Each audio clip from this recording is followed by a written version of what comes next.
मित्रांनो, हा video soybean शेतकऱ्यांसाठी रेकॉर्ड करण्यात आलेला आहे आणि हा त्यांच्या माहितीसाठी हा व्हिडिओ आहे. यामध्ये जी माहिती मी देत आहे ती जी उपलब्ध आकडेवारी वर्तमानपत्रांमध्ये येते त्यावरनं दिलेली आहे आणि ह्या माहितीच्या आधारे शेतकऱ्यांनी, विशेषतः सोयाबीन शेतकऱ्यांनी सरकारला जाब विचारावा या कराराबाबत, भारत अमेरिका व्यापार कराराबाबत अशी आशा या प्रेझेंटेशनमधून मी व्यक्त करतो. साधारण अमेरिकेबरोबर जो व्यापार करार झालेला आहे त्याच्यामध्ये सोयाबीन शेतकरी, सोयाबीनची प्रक्रिया करणारे जे उद्योग आणि इथेनॉल डिस्टिलरीज जे असतात, इथेनॉल बनवणारे जे कारखाने असतात त्यांच्यावरती मोठा परिणाम होण्याची शक्यता व्यक्त होत आहे.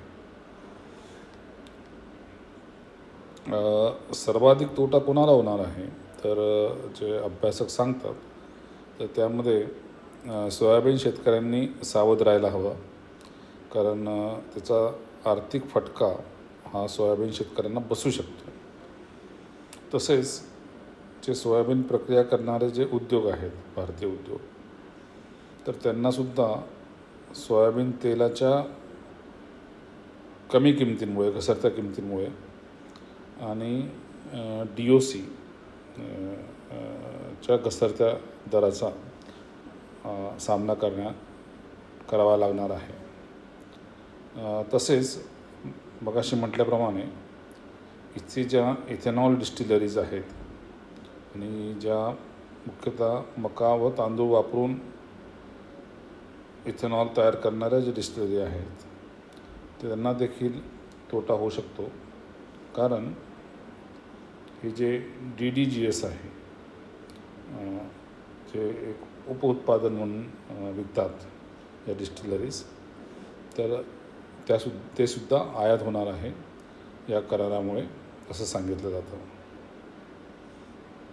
साधारण एक आपण प्रक्रिया उद्योग सोयाबीनच्या बाबतीत जर विचार केला तर हिशोब असा आहे की जर 100 किलो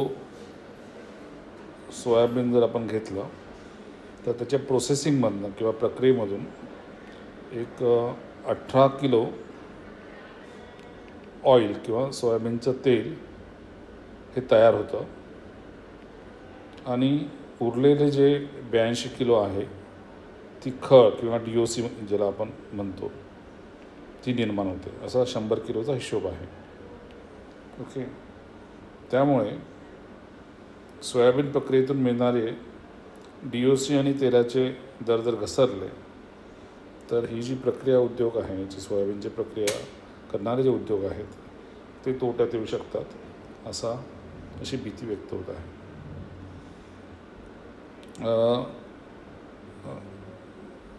अमेरिकन सोयाबीन तेलावरील आयात शुल्क कमी झालेलं आहे म्हणून ही भीती व्यक्त होते, ज्याला आपण इम्पोर्ट टॅरिफ असं म्हणतो.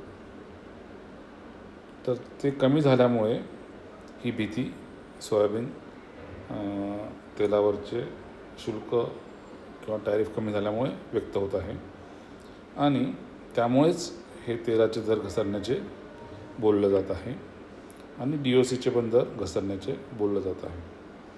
तर याचं कारण हे करार आहे. टॅरिफ, इम्पोर्ट टॅरिफ म्हणजे आयात खुली करणे, भारताने आयात खुली करणे अमेरिकन उत्पादनाला. दुसरा जो मुद्दा आहे तो मी मगाशी म्हणालो की जे DDGSबद्दल जे बोललो की जे distillers dried grain with solubles जे आहेत त्याची जी परवानगी भारताने आता अमेरिकेला दिलेली आहे आयात करण्याची, तर तो एक महत्त्वाचा भाग या करारामध्ये आहे.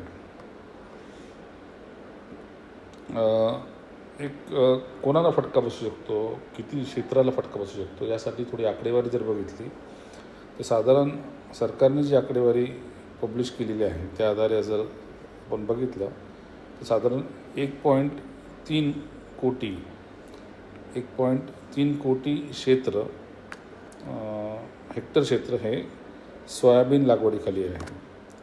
तर 1.3 कोटी इतकं क्षेत्रावरती जी सोयाबीन लागवड होते आहे ती मुख्यतः हे जे 3 राज्य आहेत मध्य प्रदेश, महाराष्ट्र आणि राजस्थान यामध्ये प्रामुख्याने होते आणि त्याचा फटका इथल्या शेतकऱ्यांना बसणार आहे.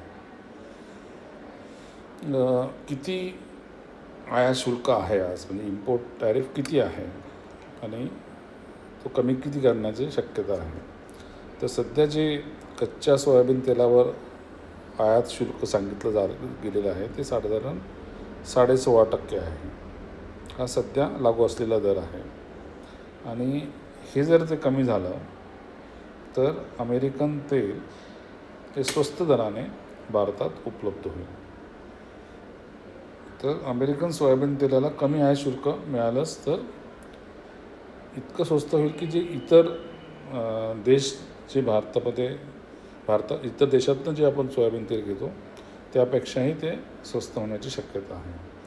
तर आपण कुठल्या कुठल्या देशामधनं सोयाबीन तेल घेतो तर त्याची जर आकडेवारी बघितली तर साधारण मागच्या वर्षीची आकडेवारी जर बघितली तर अर्जेंटिना, ब्राझील, रशिया आणि अमेरिका ह्या 4 देशां मिळून आपण नोव्हेंबर ते ऑक्टोबर या काळात मागच्या वर्षी म्हणजे 24-25 साली साधारण 4.8 दशलक्ष टन इतकी सोयाबीन तेल आयात केलेले आहे.